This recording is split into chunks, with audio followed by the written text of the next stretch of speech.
Have you ever thought about money without banks, no bills, no branches, just code? It all started in 2008 when the world was in crisis. Trust was vanishing. That's when a new digital currency was born, free from banks and governments. Bitcoin. Bitcoin isn't printed.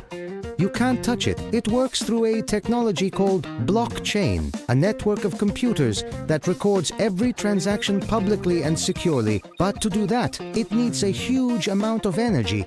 Bitcoin inspired many other cryptocurrencies, but the big issue is that their value swings wildly. In 2010, someone spent 10,000 Bitcoin to buy 2 pizzas. Back then, they were worth just $40. Today, they'd be worth hundreds of millions. Because of this instability, it's still not used for everyday purchases. But who knows, in the near future, it could actually replace traditional money. For centuries, we trusted people. Today, we've started to trust the code. Don't forget to follow StartEconomy for more fascinating tales about money, markets, and history.